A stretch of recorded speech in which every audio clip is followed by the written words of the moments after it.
How do you approach getting your message out and shaping your message to convince those on the unfavorable side to shift over to the favorable side?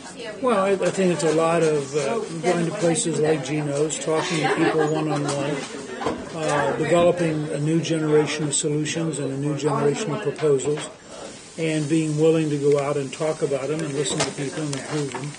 And I think that if I do end up running, it'll be a very, very idea-oriented, solution-oriented campaign, and it will be very intensely focused on talking about issues rather than talking about personality or talking about things that sort of traditional politics. I think we have so many challenges right now that we very badly need a campaign that says, here's the size of the problem, and here are solutions that get you to that size solution. So we'll see over time. My hope is that people will at least give me a chance to talk with them, and will talk back with me. Yeah. And in that process, we'll see if we can build a majority support. Switch gears a little bit. Now, it's very few questions, so they're all going to be switching gears, frankly. Yesterday's Washington Post, the self-described and understood author of Governor Romney's health care down in Massachusetts, came out rather vocally stating how, in quotes, he was the clear champion of the plan. He really was the consummate management consultant. And it's a persistent question flagging Governor Romney. And if you were to enter the race, at least all polling suggests he is a clear front runner within the state of New Hampshire. And I'm just wondering, do you think that ultimately will hurt him and bring his numbers down? Does that play into any strategy? I think it depends on how he reacts to what's happening in Massachusetts. My impression is that if you listen to talk radio, if you listen to Massachusetts television, that the cost of the plan keeps going up, that the problems keep getting bigger, that if they weren't having a substantial federal subsidy, that the state would be in a huge budget crisis. I think the governor, Governor Romney's a very smart man. He simply has to explain to what degree was this different from what he hoped for. Why is it different? And but he's a very smart guy. I think it's probably one. I have things I have to explain. He has things he has to explain. If Donald Trump runs, there are plenty of things he has to explain. Yeah. So I think you've got to have a certain sense of balance about it. But I hope to run a very, very positive campaign that focuses, for example, on health. I helped found the Center for Health Transformation. I wrote a book called Saving Lives and Saving Money. We have a whole series of ideas for a less expensive, more effective, more personal health system.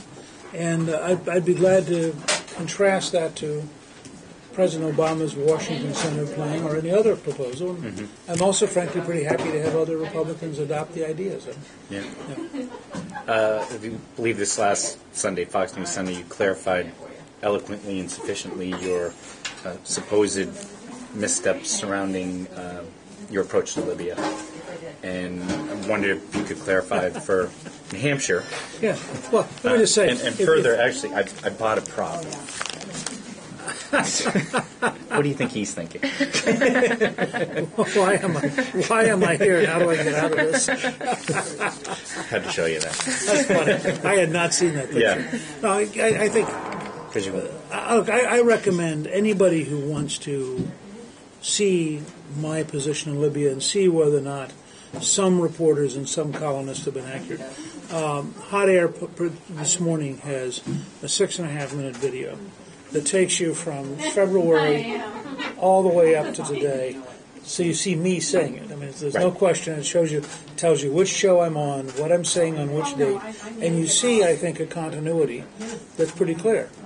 If we weren't there, I would recommend using other means, including Egyptian, Moroccan, Jordanian, to get rid of Gaddafi, but without us doing it.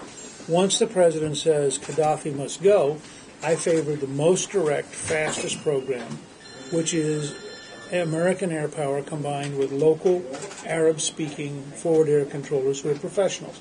Again, Moroccan, Egyptian, Jordanian. under no circumstance do I think we ought to have American ground forces there.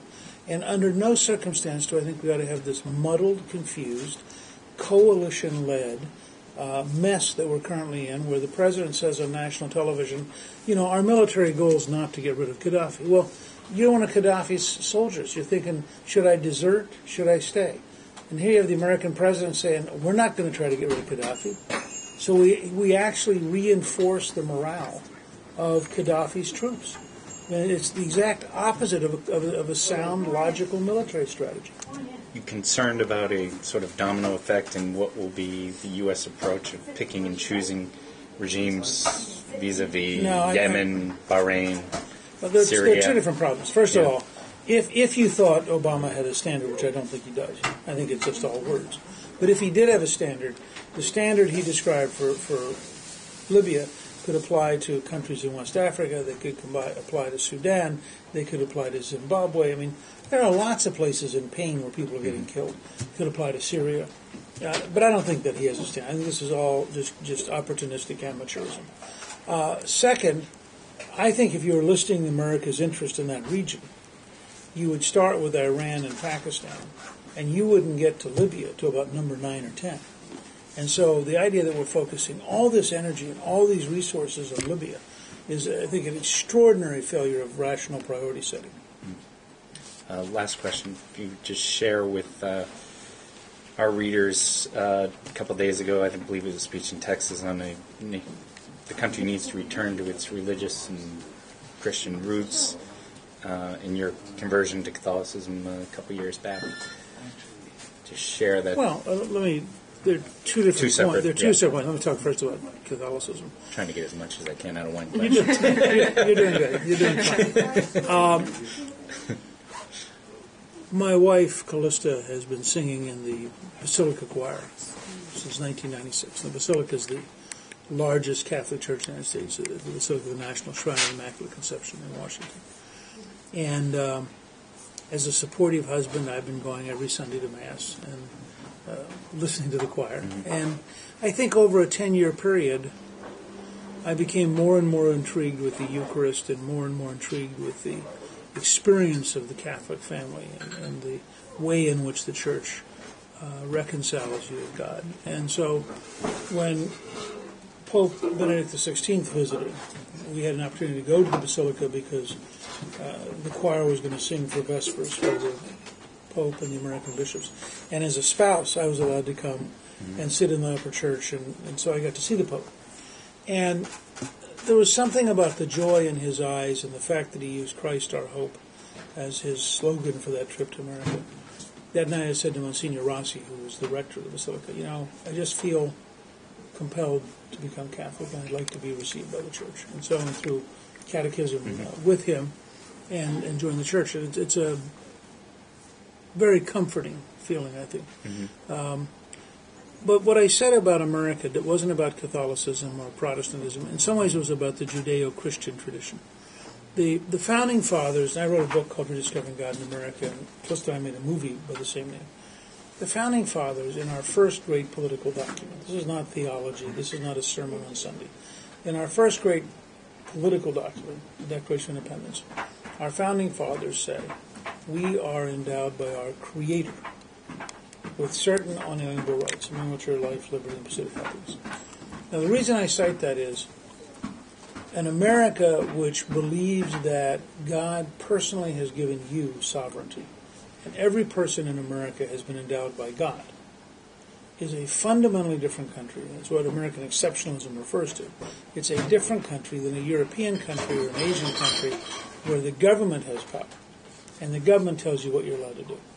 And I think we're at a crossroads in American history. When the Ninth Circuit Court can rule that one nation under God in the Pledge of Allegiance is unconstitutional in schools, my answer was we should abolish the Ninth Circuit. And I'm not, having been Speaker of the House and having balanced the budget and reformed welfare, I don't use these words lightly. I think Thomas Jefferson's Judicial Reform Act of 1802 is the model. And I think it's time for us to stand up to secular judges who completely misunderstand America and say, we're in for a period of fundamental change, and if you don't get it, you shouldn't be a judge. I also believe that if you take seriously being endowed by your Creator, then you also have responsibilities that come from that. And we need to be a country that spends as much time on your responsibilities as a citizen as it does on your rights as a citizen. And we would be dramatically healthier if we had that approach.